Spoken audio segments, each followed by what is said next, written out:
स्वागत है आप सभी का। और चलिए आज हम कक्षा 10वीं के प्रश्न बैंक हिंदी विषय की 2021-22 की जारी की गई उसका प्रश्नों का अध्ययन कर रहे हैं, जिसमें बहुत ही महत्वपूर्ण प्रश्न परीक्षा में पूछे जाने हैं। उसके आंसर हम देखते हैं किस प्रकार के प्रश्नों का समावेश हो सकता है। तो जैसा कि हम जानते हैं कि यहाँ पे इकाई 5 के अंतर्गत यहाँ पे कृतिका भाग 2 के अंतर्गत पूरक पाठ, और यहाँ पे इकाई के जो अंक आवंटित किए गए हैं कुल 8 अंक हैं। वस्तुनिष्ठ प्रकार के 1 अंक के 6 प्रश्न पूछे जाने हैं और इसी प्रकार से 2 अंक का 1 प्रश्न पूछा जाना है। तो किस प्रकार के प्रश्नों का समावेश हो सकता है, चलिए शुरू करते हैं। यहाँ पे वस्तुनिष्ठ प्रश्न, पहला प्रश्न है सही विकल्प चुनकर लिखिए। तो यहाँ पहला प्रश्न में सब बच्चों में ढीठ था, तो इसका सही आंसर है पहले का बैजू।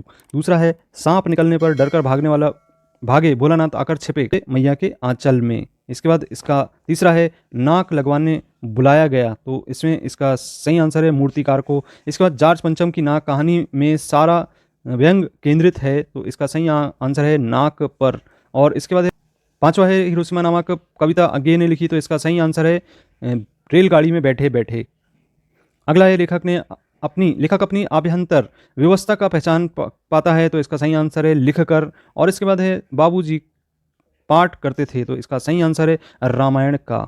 अगला है यहाँ पे 8वें नंबर का, जैसे कि हम देख रहे हैं लानत है आपकी अक्ल पर कथन था, तो यह था सभापति का। इसके बाद अगला है कथाकार के साथ साथ कमलेश्वर को सफल पाया गया, तो यह है पत्रकार के रूप में। तो ये इस प्रकार से 1 अंक के वस्तुनिष्ठ प्रश्नों के उत्तर थे। और चलिए अब हम रिक्त स्थानों की पूर्ति करने वाले प्रश्नों को देखते हैं। तो यहाँ पे सब चुनकर लिखना है। तो इसमें पहला है आम की फसल में कभी कभी खूब आती है, तो इसका सही आंसर है यहाँ पे आंधी।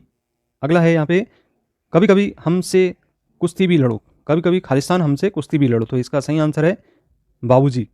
इसके बाद है अगला यहाँ पे तीसरा भोलानाथ और उनके साथी खालिस्तान के बिल में पानी उछालने लगे, तो यहाँ पे चूहों के बिल में। और महारानी के सूट की कीमत भारतीय मुद्रा में खालिस्तान थी, तो इसका सही आंसर है 5,000 रुपये। इसके बाद है इसके 5वें नंबर का प्रश्न, जैसे कि हम देख रहे हैं यहाँ पे स्क्रीन पर, जार्ज पंचम की खालिस्तान की नाक एकाएक गायब हो गई, तो यहाँ पे लाट इसका सही आंसर होगा। और छठवां है हिरोशिमा खालिस्तान में है, तो इसका सही आंसर है जापान में। इसके बाद है आगे खालिस्तान के विद्यार्थी रहे हैं, तो यहाँ पे विज्ञान के विद्यार्थी रहे हैं। और अखबारों में छपा कि जार्ज पंचम की मूर्ति पर खालिस्तान नाक लगाई गई है, तो यहाँ पे जिंदा।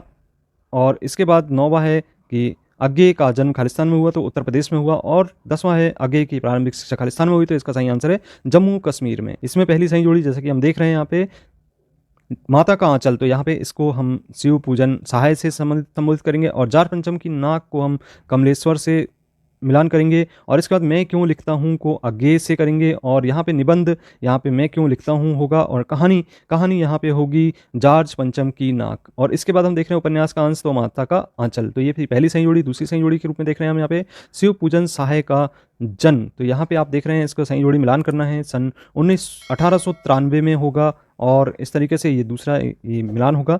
और देहाती दुनिया, इसमें शिव पूजन सहायक से संबोधित करेंगे। और इसके बाद तीसरा है सन, इसमें लगाना है कमलेश्वर का जन्म, तो यहाँ पे हम इसमें लिखेंगे सन 1932 में हुआ था। और इसके बाद सारिका को संबंध बनाएंगे इसका कमलेश्वर।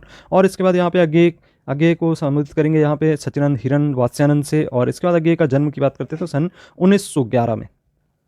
सत्य एवं असत्य कथन के अंतर्गत यहाँ पहला प्रश्न है यहाँ पे तारकेश्वरनाथ ही भोलानाथ थे, तो यह कथन सत्य है। और इसका दूसरा है कि हमें मैया की गोद में निकलकर बाबूजी की गोद में शांति मिली, तो यह कथन बिल्कुल असत्य है। और तीसरा है गणेश जी के चूहे की रक्षा के लिए शिव की नंदी निकल आया, तो यह कथन बिल्कुल असत्य है। और चौथा है सबकी नाकों का नाप लिया पर जार्ज पंचम की नाक सबसे छोटी, यह कथन असत्य है। और जार्ज पंचम की खोई हुई नाक का नाप उसके मूर्तिकार के पास था, तो यह कथन बिल्कुल सत्य है। और दिल्ली में सिर्फ जार्ज पंचम की आंख नहीं थी, तो यह कथन बिल्कुल असत्य है। अब चलिए एक शब्द में उत्तर लिखने वाले वाक्य देखते हैं। तो यहाँ पे हम पहला प्रश्न देख रहे हैं, हिंदी का पहला आंचलिक उपन्यास कौन सा माना जाता है, तो इसको हम मानते हैं 1926 में प्रकाशित देहाती दुनिया को।